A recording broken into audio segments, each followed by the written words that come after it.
메시지 번역으로 한 번 더 읽어드리겠습니다. 잘 한번 들어주시기 바랍니다. 그 소중한 기억을 떠올리자니 그대의 진실한 믿음이 떠오르는군요. 그대의 믿음은 참으로 값진 믿음입니다. 그 믿음은 그대의 할머니 로이스에게서 어머니 유니게에게로 이어졌다가 이제는 그대에게로 이어졌습니다. 아멘. 오늘 디모데후서 이 저자는 사도 바울입니다. 디모데후서는 바울의 마지막 서신이죠. 그래서 개인적인 느낌이 매우 강합니다. 디모데후서는 바울의 유언과도 같습니다. 그래서 이 편지에서 바울 사도는 디모데에게, 그리고 오늘날 우리 후시대의 모든 목회자들과 또 앞으로 사역자들에게 앞으로 고통하는 시대가 올 것이니 고난을 각오하라고, 진리를 보수하고 전도자의 직무를 다하는 그리스도의 좋은 일꾼이 되라고 요청합니다. 초록아, 조용히 좀 해. 나도 내가 재미없는 거 알거든. 그러니까 우리 듣자. 사도 바울은 진리를 보수하고 전도자의 직무를 다하는 그리스도의 좋은 일꾼이 되라고 요청합니다. 영재야, 음악 소리가 너무 큰데 좀만 하자. 내가 너희 아버님한테 이야기할 수는 없지 않니? 그러니까 좀만 조용히 하자. 우리 전도자의 직무를 다하는 그리스도의 좋은 일꾼이 되라고 요청합니다. 바울은 로마의 옥중에 두 번째 투옥되어서 죽음을 기다리고 있던 상황입니다. 종훈아, 잠에서 좀 깨자. 어제 밤에 뭐 했어? 혹시 그거 본 거 아니지? 깨자. 네, 이 같은 절박한 상황 속에서 바울이 디모데 보기를 간절히 원하였습니다. 바울이 디모데를 어찌나 아끼는지 이렇게 이야기합니다. 3절 말씀에 보면 내가 밤낮 간구하는 가운데 쉬지 않고 너를 생각하여 청결한 성빈아 핸드폰 알지? 너 나중에 꼭 커서 중등부 교사 해야 된다. 알겠지? 내가 밤낮 간구하는 가운데 쉬지 않고 너를 생각하여 청결한 양심으로 조상적부터 섬겨온 하나님께 감사한다고. 내가 얼마나 너를 사랑하는지 너는 내 사랑하는 아들이라고 이야기를 합니다. 그 사랑하는 후배 동역자를 생각하면서 사랑하는 아들이라고 표현하는 디모데에게 오늘 보내는 편지입니다. 민혁아, 얼굴만 잘생기면 다야? 그러지 마. 지희야, 전교 1등 지희야. 시험 망했다고요. 책임지실 거예요? 주님이 책임지실 거야. 지희야, 저기 학원 이따 또 갈 거잖아. 그러니까 그만하자. 예배에 집중합시다.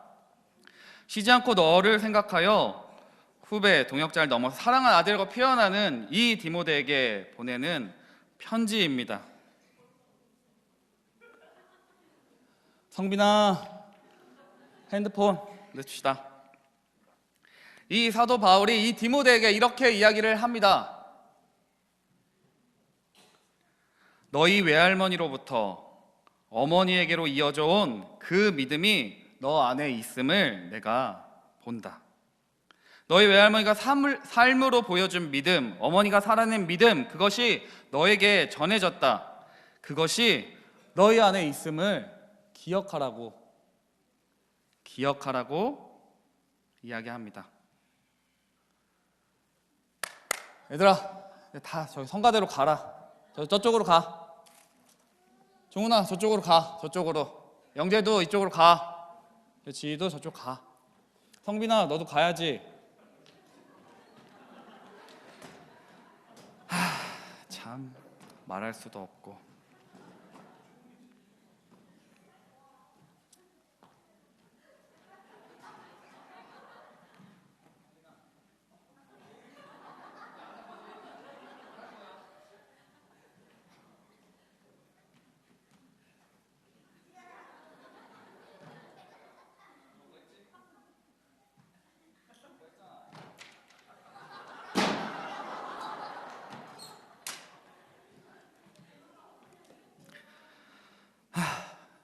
여러분, 이 정도면 양호합니다. 혹시 이렇게 생각하시는 분이 있을지도 모르겠습니다. 중등부에서 예배 시간에 핸드폰을 뺏으면 되는 거 아니야? 핸드폰 다 걷어놓으면 되는 거 아닐까? 이렇게 생각하시는 분도 있을지 모릅니다. 그러나 아이들 핸드폰을 빼앗아도 머릿속에는 학원 생각, 게임 생각, 노는 생각이 가득합니다. 오늘 본 모습은 아이들 예배 때에 분명히 예배를 잘 드리는 아이들도 있지만 본 모습의 일부입니다. 제가 성도님들 앞에서 이런 모습을 보여드리는 게 굉장히 부끄럽습니다. 얼마나 사역자가 재미없으면 아이들이 저럴까라고 생각하실 수도 있지만 제가 단언컨대 어떤 사역자가 와도 중등부는 대부분 저런 모습이지 않을까 생각됩니다. 인정하고 싶지 않지만 반복되는 모습입니다. 이 북한의 김정일도 무서워서 못 쳐들어온다는 그 중2 아이들, 그 아이들을 고등부로 올려보낸 지 벌써 5년째입니다. 길다면 길고 짧다면 짧은 사역 기간 동안에 가장 이 아이들을 보면서, 중등부 아이들을 바라보면서 부모님들께 가장 많이 들었던 단어가 있습니다. 무슨 단어인지 혹시 아십니까? 중2병. 중2병 한 번쯤 다 들어보셨죠? 분명히 우리 중등부 아이들 바라보면 사춘기가 시작됩니다. 신체적으로도 정신적으로도 변화가 있는 것은 맞습니다. 근데 제가 한 5년째 되다 보니까 그 중2병이라는 단어가 굉장히 언제부턴가 제가 사용하지 않게 되었습니다. 많은 성도님들이, 많은 부모님들이 이렇게 얘기합니다. 중학교 2학년이라서 그래. 아이들의 수많은 상황과 문제들을 바라보면서 중2라서 그래. 중학생이라서 그래. 그 아이들의 육체적인 어려움, 또 가정의 상황, 학교의 상황들을 그 중2병이란 한 단어로 설명할 수 없음에도 불구하고 그냥 중2병이라고 아이들을 환자 취급하고 계시지는 않으십니까? 아이들의 마음에는 아이들이 정말로 무슨 생각을 하는지, 무엇을 두려워하고 무엇을 어려워하는지, 분명히 그 아이들 중에는 신앙에, 삶과 죽음에 관심이 있어 하는 아이들도 있지만 아무런 관심이 없이 모든 문제를 그냥 나의 시선으로, 어른들의 시선으로 마음에 들지 않고 조금 떠든다고, 조금 딴짓한다고 중2병이라고 혹시 넘기고 계시지는 않으십니까? 사춘기라는 이름으로 일괄처리할 수 없습니다. 중등부 아이들 한 명 한 명 그 속마음, 상황, 그 아이들은 단순히 사춘기가 아니라 혹시 부모님의 돌봄이, 또 개인적인 고민이 시작되는 그런 시기일 수도 있습니다. 그러나 우리 많이 이렇게 쉽게 이야기하죠. 중2병은 사춘기 시절의 청소년들을 그냥 통상적으로 지칭하는 단어가 된 것 같습니다. 그런데 우리가 그 아이들을 환자, 무슨 병 이름을 붙여서 아이들을 혹시 환자 취급하고 있는 거 아닙니까? 근데 여러분 생각해 보시기를 바랍니다. 사춘기가 정말로 청소년 아이들에게만 해당되는 단어입니까? 우리 청년 선생님들에게 물어보겠습니다. 대학생이 되면, 직장만 들어가면 고민이 없으십니까? 대학에 들어가면 고민이 또 생깁니다. 그토록 바라던 대학에 들어가면 나는 어디 직장을 들어가야 될지 고민을 합니다. 직장에 들어가면 누구랑 결혼해야 되지? 이 직장이 마음에 들지 않아 또 고민이 시작됩니다. 사랑하는 성도 여러분, 저는 아직 중년이 되어보지 않았지만 중년이 되면, 50대 정도가 되면 정말로 유혹받지 않으십니까? 정말로 아무런 고민이 없으십니까? 저는 생각합니다. 사춘기는 인생의 어느 시절에나 찾아온다고 생각합니다. 우리가 중2병이라고 말하는 이 단어는 부모님도 이 아이들의 질풍노도의 시기를 처음 겪어보고, 부모님도 이런 아이들, 내 자녀 중에 이 아이의 이런 모습을 처음 보기 때문에 당황하고 힘들기 때문에 만들어진 말인 것 같습니다. 고등학생도, 청년들도 나이 지긋한 50대, 60대에도 사춘기가 찾아올 수 있습니다. 혹시 여자 성도님들 갱년기 다 지나셨습니까? 갱년기가 찾아오면 저는 잘 모르지만 제가 본 바로는 몸이 뜨거워지고 괜히 예민해지고 화딱지가 나고 우울감을 느끼는 것을 본 적이 있습니다. 사춘기도 갱년기도 은근히 닮아 있습니다. 그래서 갱년기 부모와 사춘기 부모가 만나면 갱년기가 이긴다고 합니다. 갱년기도 몸의 변화를 겪습니다. 그리고 정신적인 변화, 삶의 가치관의 변화를 겪는 시간입니다. 저는 이렇게 사춘기를 정의해보고 싶습니다. 알에서 깨어나오는 시간. 아이들이 스스로 깨어나오면 병아리가 되지만 외부에서, 부모님에 의해서, 세상에 의해서 깨어지면 달걀 후라이밖에 안 됩니다. 우리 아이들이 나는 누구고 여긴 어디고 하나님은 누구고 묻게 되는 그 모든 시간이 여러분들이 그냥 이전에 살아왔던 그 방식대로 사는 것들을 멈추고 내가 정말로 잘 살고 있을까? 이렇게 사는 게 맞는 걸까? 라고 묻게 되는 그 모든 시간이 사춘기입니다. 그래서 여러분과 저는 모두 사춘기를 겪습니다. 그것을 중년의 위기, 갱년기, 40춘기 이런 곳곳의 단어로 표현합니다. 제가 말씀드리고 싶은 것은 사춘기는 청소년들만의 전유물이 아니라는 사실입니다. 그러니 우리 아이들을 바라보면서 중학생이라 그래, 중2병이라고 치부해버리지 마시고 그 아이들 한 명 한 명의 마음에 귀 기울여 주시기를 바랍니다. 그리고 기다려 주시기를 바랍니다. 이 아이들이 스스로 그 시간을 잘 헤쳐나아갈 수 있도록 지지해 주시고 기도해 주시며 기다려 주시기를 바랍니다. 그렇게 하실 수 있겠습니까? 그렇게 하실 수 있겠습니까? 제가 중등부 연초에 부모 간담회 이런 것들을 하는데요, 저를 좀 아시거나 저를 처음 본 부모님들이 저에게 이런 말을 꼭 하십니다. 우리 아이 잘 부탁합니다. 처음에는 그 의미가 무슨 말인지 몰랐습니다. 우리 아이 잘 부탁합니다. 분명히 집에서도 어머니가 다루기 쉽지 않은 아이들입니다. 그리고 저에게 잘 부탁합니다 라고 이야기합니다. 이제는 좀 알 것 같습니다. 일주일에 한두 번, 한두 시간 정도 바라볼 때는 그때도 힘든데 이 아이들을 매일 겪어내야 하는 그 어려움이 그 부모님의 말 속에서 느껴집니다. 부모님들도 사실 사춘기 이 아이들 어떻게 다뤄야 할지, 어떻게 대해줘야 할지 잘 모릅니다. 막막함이 느껴집니다.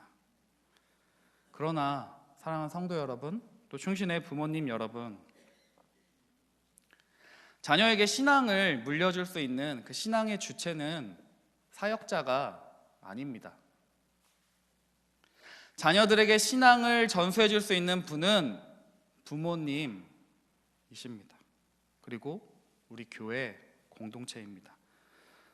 저 아이들을 담당하고 있지만 저는 우리 성도님들이, 아니 부모님들이 아이들을 신앙으로 잘 양육할 수 있도록 돕는 역할입니다. 그리고 말씀으로 그것을 돕는 것이 저의 사명입니다. 제가 아이들의 부모가 대신 되어줄 수는 없습니다. 이 역할은 여기 앉아 계신 자녀를 둔 모든 부모님만 할 수 있는 것입니다. 그래서 우리의 사명이 있습니다. 그것은 아이들에게 이 복음을, 하나님의 복음을, 그 신앙을 이어주는 것입니다. 우리에게 이어 달리기를 해야 합니다. 하나님의 신앙이 우리 아이들에게 낫대로 끝나는 것이 아니라, 이 바턴을 잃어버리는 것이 아니라 우리 아이들에게, 또 우리 아이가 또 다른 자녀들에게 이어 주어야 합니다. 외할머니 로이스에게서 이어졌다가 어머니 유니게로 이어졌다가 그리고 디모데에게로 이어졌던 것처럼 신앙은 이어져야 합니다. 우리에게 신앙을 전달해줘야 할 사명이 있습니다. 그런데 결코 쉽지가 않습니다. 그렇다면 우리가 무엇을 할 수 있겠습니까? 여러분과 한 가지 활동을 해보려고 합니다. 한번 한 가지 활동을 할 텐데요, 우리 준비해 주시면 감사하겠습니다. 우리 한 가지 활동을 할 텐데요, 우리가 이 아이들을 한번 붙잡고 한번 간절히 외쳐보려고 합니다.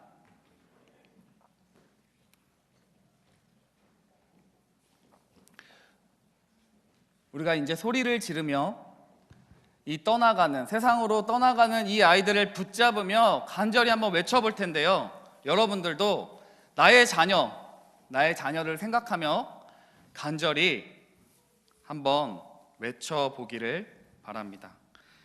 우리 그냥 각자 이렇게 한번 외쳐볼까요? 다시 돌아와, 가지마, 주님만 붙잡아야 해. 이렇게 한번 크게 아이들 향해서 외쳐보겠습니다. 시작! 다시 돌아와, 가지마, 주님만 붙잡아야 해. 붙잡아야 해. 네, 잠깐 멈춰주세요. 집사님, 지금 웃음이 나오십니까? 아이들 지금 이렇게 저렇게 떠나가고 있는데 웃음이 나오십니까?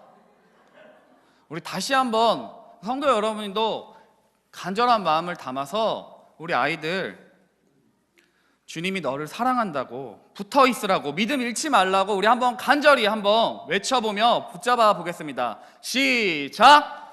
가지마, 붙어 있어, 믿음 잃지 마, 사랑한다고, 주님이 너를 사랑한다고. 멈춰. 네, 이제 그만하겠습니다. 네, 멈춰 주시고요. 우리 수고해준 많은 물소리 팀에게 우리 격려의 박수 부탁드리겠습니다.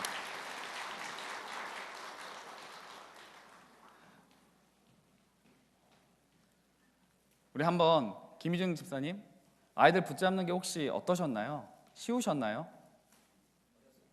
네, 어렵다고 하십니다. 우리 김영 집사님, 아이들 혹시 떠나간 아이들 바라보면서 어떤 마음이 혹시 드셨습니까?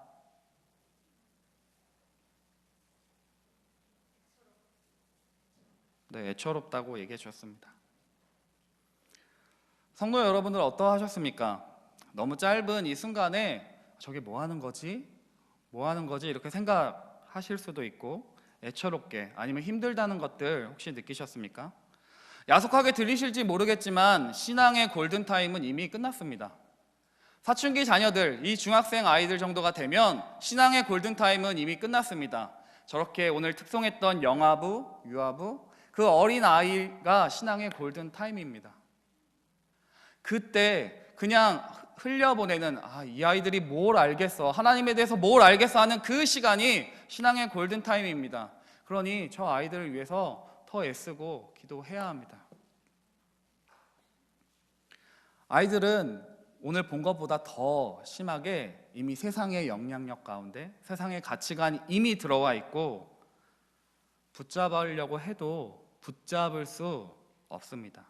잠시 잠깐 부모의 품에 있는 한 고등학교 시절, 대학 가기 전까지, 아니 좀 길면 대학에 있는 그 정도 시간까지는 붙잡아 둘 수 있습니다. 그러나 그 아이의 신앙, 그 아이의 정신, 아무것도 붙잡아 둘 수 없습니다. 왜냐하면 우리가 생각한 것보다 세상의 영향력이 훨씬 더 크기 때문입니다. 교회 안에 있지만 안심하지 마십시오. 아이들이 교회에 있다고, 우리 주일마다 아이들이 30명, 40명 되는 아이들이 예배당에 앉아 있지만 그 아이들의 머릿속에는 이미 하나님보다 세상이 가득하기 때문입니다. 그런데 여러분과 저는 무엇하고 계십니까? 많은 부모님들과 이야기 나눠보면 솔직히 막막해 하십니다. 힘겨워 하십니다. 아이들 공부도 해야 되는데, 중학생 올라가는데 공부도 해야 되는데 신앙까지, 주일날 예배당에 앉혀놓는 것도 너무나 힘겨워 하십니다. 그때 부모님들이 선택하십니다.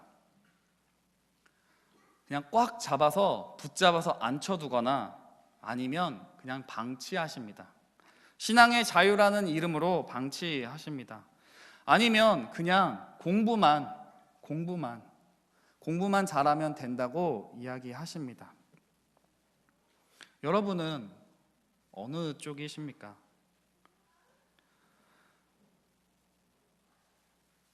사역 가운데 가장 안타까운 것은 이 아이들 너무나 귀한데 이렇게 예배당 안에 앉아있고 예배 듣는 거, 오는 것마저가 너무 기적인데 부모님들께서 아이들의 말씀을 분명하게 심어줘야 하는데, 솔직히 학원 강사를 선정할 때는 꼼꼼히 따져봅니다. 강의 평가도 따지고요, 꼼꼼하게 따져보고 그 비싼 돈을 들여서도 교육합니다. 야간 자율학습까지 시키면서 공부를 또 시킵니다. 그런데 신앙교육, 평생을 좌우하는, 영혼을 좌우하는 신앙을 교육할 때는, 신앙을 심어주는 일에는 시간과 돈을 쓰려고 하지 않으십니다. 분명히 잘하시는 부모님들, 노력하시는 부모님들이 있습니다. 그러나 많은 경우에 상대적으로 우선순위에서 밀릴 때가 굉장히 많습니다. 저는 두렵습니다. 왜냐하면 이 아이들을 떠나보낼 시기가 얼마 남지 않았는데 이 아이들을 교회의 영향력 아래, 부모의 영향력 아래 떠나보낼 시기가 우리에게 얼마 남지 않았는데 평생 볼 것처럼 무관심하기 때문입니다. 그리고 저희 중등부 선생님들에게 죄송합니다. 어린 부서는, 미취학 부서는 그 아이들 자체로 너무나 귀엽고 그 율동하고 또 말도 얼마나 잘 듣습니까? 근데 중등부 아이들은 너무 솔직해서 노잼이라고 소개받았지만 진짜 아이들이 설교 중간에도 재미없어요, 지루해요. 사역 초반에는 엄청 상처받았습니다. 사역 그만둘까도 생각을 했습니다. 그래도 이제 버티니까 좀 괜찮아지더라고요. 아이들 솔직합니다. 그리고 고마운 줄 잘 모릅니다. 선생님들 말 안 듣습니다. 그래도 버텨주는 저희 중등부 선생님들이 너무나 감사합니다.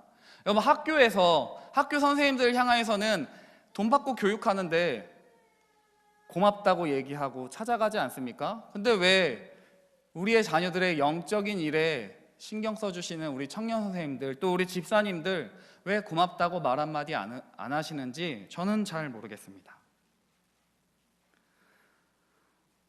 사랑하는 성도 여러분, 기억하여 하시기를 바랍니다.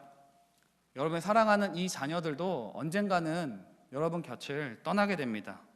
여러분이 생각한 것보다 훨씬 더 빠르게 우리의 품을 떠나게 될 것입니다. 그리고 이미 떠났을지도 모릅니다. 우리가 보았던 것처럼 이 아이들 붙잡는 것 결코 쉽지가 않습니다. 쉽지 않습니다. 그런데 이전에는 이렇게 이야기했습니다. 이 아이들 꼭 붙잡으시라고, 꽉 붙잡아야 한다고. 근데 경험해보시면 아시겠지만 붙잡는다고 붙잡아지는 아이들이 아닙니다. 정말 붙잡는다고 붙잡아지십니까? 붙잡아도 붙잡을 수가 없습니다. 그렇다면 여러분과 제가 무엇 해야 할까요? 오늘 본문의 말씀에서 그 답을 생각해 보았습니다. 유니게와 로이스가 그 믿음을 디모데에게 이어주었습니다. 어떻게 이어주었을까? 곰곰이 생각해 보았습니다. 우리 한번 따라해 볼까요? 한 손에는 진심과 진실함. 다시 한번 해볼까요? 진실함. 그 진심과 진실함 가운데, 기도하는 가운데 유니게와 로이스가 디모데에게 신앙을 이어주었습니다. 성경에 나오는 수많은 부모님들도 그 가정들도 완벽한 가정은 없습니다. 편애, 다툼, 시기, 경쟁, 역기능적인 가정들이 굉장히 많았습니다. 그런 것들을 보면 부모로 태어나는 사람은 없는 것 같습니다. 부모가 되어갑니다. 네, 노잼 저도 중등부 사역을 하면서 사역자가 되어갔습니다. 아마 우리의 자녀들이 많은 것을 부모님에게 바라는 것은 아닐 것입니다. 완벽한 부모가 어디 있겠습니까? 저희 부모님, 어머니, 아버지도 너무나 좋으신 분이시지만 완벽하지는 않으셨습니다. 그러나 마음을 다해 저를 사랑한다는 것을 느낄 때 부모님께 함부로 할 수 없었습니다. 아니, 방황하고 싶을 때 다시 돌아오게 되는 원동력이었습니다. 사랑하는 성도 여러분, 진심이 있으십니까? 그 자녀를 향하여 그 진심, 마음을 다해 아이들에게 그 마음에 닿는 그 사랑, 그 진심만이 아이들이 가정을 보금자리로 느끼게 합니다. 제가 좋아하는 시 구절 중에 이런 시 구절이 있습니다. 사랑한다는 것으로 새의 날개를 꺾어 너의 곁에 두려워하지 말고 가슴에 작은 보금자리를 만들어 종일 지친 날개를 쉬고 다시 날아갈 수 있는 힘을 줄 수 있어야 하리라. 서정윤 시인의 시 구절입니다. 청년 때 이 구절을 보고 메모해 두었습니다. 그리고 종종 새겨봅니다. 아이들을 날개를 꺾는다고 옆에 둘 수 없습니다. 우리가 어떻게 붙잡으려고 해도 붙잡을 수 없습니다. 아이들에게 그 진심이 닿아질 때 오지 말라고 해도 떠났더라도 언젠가는 돌아올 보금자리가 되어줍니다. 아이들에게 언제라도 돌아올 수 있는, 내가 너를 기다리고 있다고 말할 수 있는 보금자리가 되어주시기를 바랍니다. 또한 신앙과 삶의 일치가 필요합니다. 진실함, 한결같음. 담임 목사님 강당에서 심레스라고 많이 얘기하십니다. 솔기가 없는, 틈이 없는. 아이들은 철떡같이 압니다. 이 아이들 어리더라도 우리 부모님이 뻥치고 있는지, 거짓말하는지, 아니 진실로 그렇게 하는지. 완벽함을 요구하는 것이 아니라 부모님이 신앙으로 하나님의 말씀대로 살아가려고 애쓰고 고군분투하는 그 모습이, 그 진정성이 보여진다면 아이들은 부모의 신앙을 쫓아가게 되어 있습니다. 싫지만 쫓아가게 됩니다. 하나님의 이름으로 아이들을 속이지 않기를 바랍니다. 위선적인 태도는 아이들의 믿음을 떠나게 하는 중요한 원인입니다. 여러분의 진심이 닿은 이 보금자리가 아이들에게 복음을 전해줄 수 있는 보금자리가 되게 하여 주십시오. 믿는 자가 어떻게 살아가야 하는지, 신앙이 무엇인지, 하나님을 의지하는 것이 무엇인지 보여줄 수 있는 것은 여러분의 가정입니다. 부모만이 해줄 수 있는 일입니다. 하나님의 말씀대로 살아가려고 애쓰는, 붙잡는 그 모습, 나를 위해 기도하는 그 부모님의 눈물, 그 헌신, 그것이 우리 아이들에게 전해질 때 우리 아이들은 배우게 될 것입니다. 아, 하나님은 나를 사랑하시는구나. 엄마 아빠의 그 하나님이 아니라 나의 하나님으로 고백하게 될 것입니다.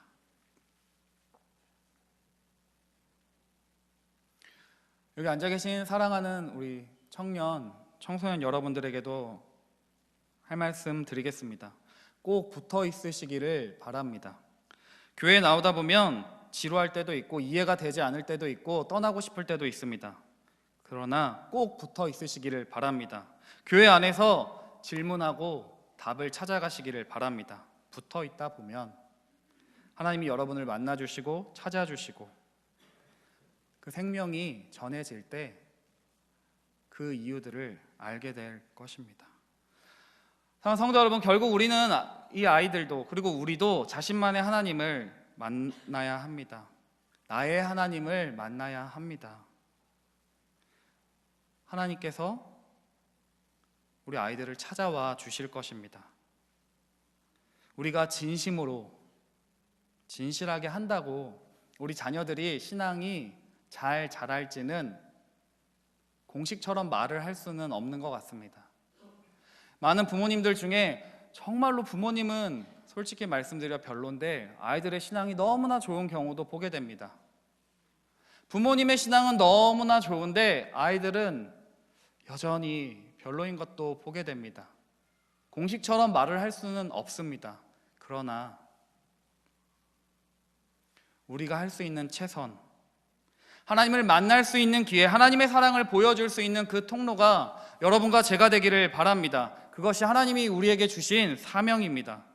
우리보다 우리를 더 사랑하시는, 우리보다 우리 자녀들을 더 사랑하시는 그 하나님이 여러분과 저를 통해서 그 진심과 진실함을 통해서 아이들에게 그 복음을, 그 신앙을 이어주기를 바라고 계십니다. 그럼 우리가 할 수 있는 최선을 다하고 하나님께 맡겨드립시다.